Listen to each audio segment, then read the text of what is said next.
तो अभी हम डिस्कस करेंगे टाइफाइड डिजीज़ क्या होती है, उसकी ट्रीटमेंट क्या है, उसके लिए डाइट कौन सी अच्छी है। ठीक है।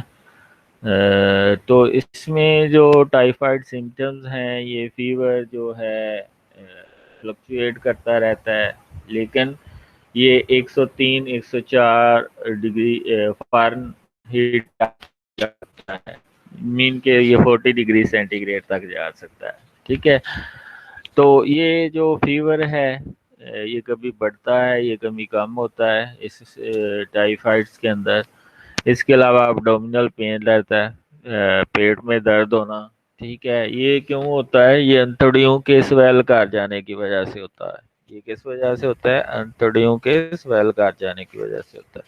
क्योंकि आपके जो अंतड़ियां हैं उसके अंदर जब इन्फेक्शन होती है तो वो स्वेल कर जाती हैं। क्योंकि इसके रिसेप्टर जो टाइफाइड साल्मोनेला टाइफी के होते हैं वो इसके अंदर होते हैं, अंतड़ियों के अंदर।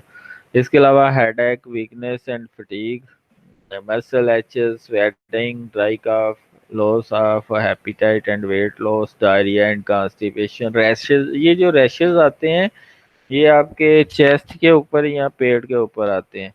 एक्सट्रीमली स्वॉलन एब्डोमेन, ये भी वो जो इन्फेक्शन होती है स्मॉल इंटेस्टाइन जीआईटी ट्रैक की, उस वजह से होता है। रिस्क फैक्टर, एक ऐसे एरिया में आप ट्रेवल कर रहे हैं जहाँ पे ये जो टाइफाइड है वो एज ए एपिडेमिक आई हुई है। एंडेमिक यानी कि उधर एंटर करते हैं तो आप कोई उधर की चीज़ लेते हैं, या लाइक वाटर जो कि कंटेमिनेटेड है, या फूड है जो कंटेमिनेटेड है, तो वो आपको हो सकती है। Work as a clinician microbiologist handling Salmonella Typhi, यहाँ आप ऐसे क्लिनिकल पे काम करते हैं जिसपे आप एनालिसिस कर रहे हैं टाइफाइड का, इसका टेस्ट कर रहे हैं, एलाइजा कर रहे हैं, तो तब भी आपको हो सकती है। तो साल्मोनेला टाइफी को आप एलाइजा के ज़रिए डिटेक्ट कर सकते हैं। इसमें आईजीजी और आईजीएम देखते हैं। अगर आईजीएम आ रही है तो इसका मतलब है इन्फेक्शन है, और अगर आईजीजी है तो इसका मतलब है इन्फेक्शन क्योर हो गई या आपका ऐसे बंदे के साथ क्लोज कांटेक्ट है जिसका जो जो कि इन्फेक्टेड है विद टाइफाइड फीवर। ठीक है। या ऐसा वाटर आपने पिया है जो कि सेवेज से जिसकी मिलावट हो गई है, जिसमें साल्मोनेला टाइफी है। मेडिकेशन, साल्मोनेला टाइफी जो है ग्राम नेगेटिव है। ग्राम नेगेटिव जो है उसको रिक्वायर होती है मल्टीपल एंटीबायोटिक थेरापी। ठीक है। ग्राम पॉजिटिव सिंपल होता है और वो एक सिंगल एंटीबायोटिक से हम ट्रीट कर सकते हैं।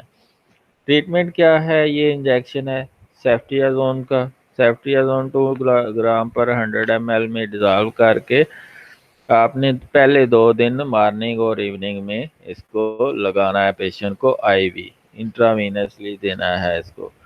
फिर अगले सेफ्ट्रियाजोन के अगले जो 5 दिन होंगे, यानी कि तीसरे से 7वें दिन तक 1 ग्राम पर 50 ml इंट्रावेनस देना है। ठीक है।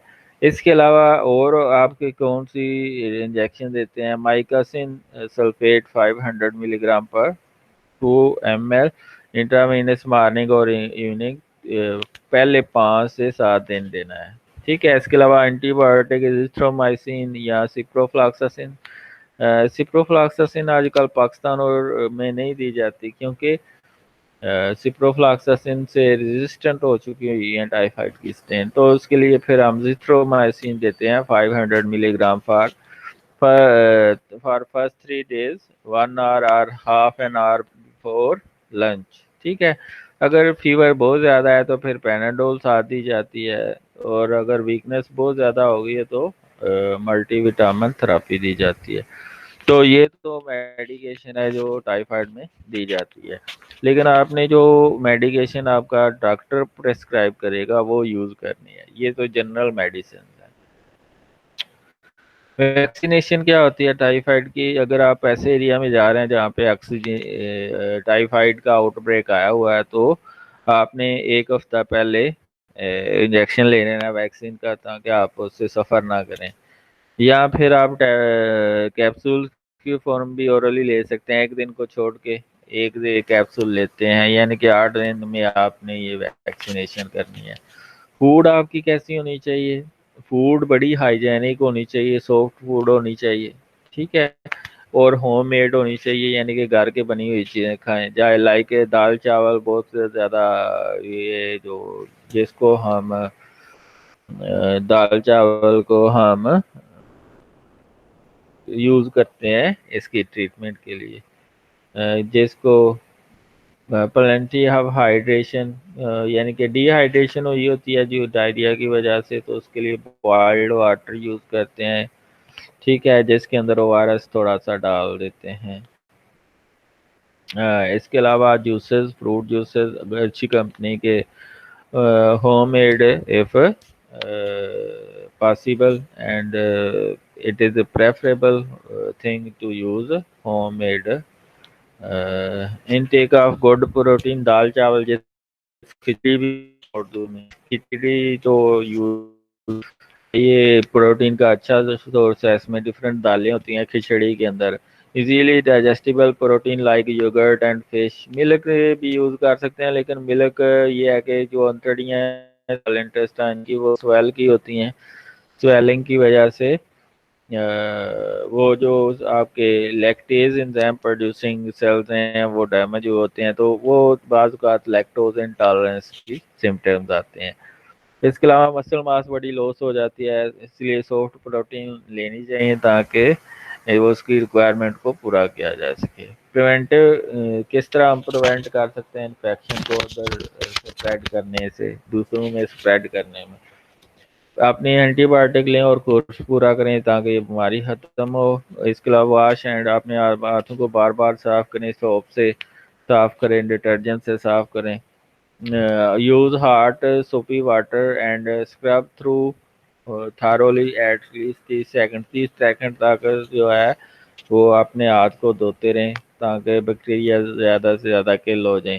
वाइड हैंडलिंग फूड, अगर आपको कोई ये टाइफाइड डिजीज़ है तो आप खाना ना बनाएं, ठीक है, और ना ऐसे कारखाने में काम करें जहाँ पे ये फूड बन रही है, ना आप किसी बेकरी में काम करें, ठीक है, कि वरना आप सोर्स हो सकते हैं टाइफाइड का। तो इसके अलावा ये जो कैरियर होते हैं जिनको डिजीज़ इतनी सीवियर नहीं होती, वो तो सालों साल तक ये जो है ना स्प्रेड करते रहते हैं फीसेस के अंदर ये जो डिजीज़ को, और सेवरेज वाटर को वो ख़राब करते रहते हैं। तो ये इसका टेस्ट लाजमी है अगर किसी सोसाइटी में इसकी एपिडेमिक आती है तो एंड पे मैं यही कहूँगा, stay safe by drinking highly pure water, by taking hygienic food. तो ये दो ही इसके मेजर सोर्सेज हैं, पानी और खाना, ठीक है। तो इसको ये अगर आप नीट एंड क्लीन रखेंगे तो ये आपको डिजीज इफेक्ट नहीं होंगे।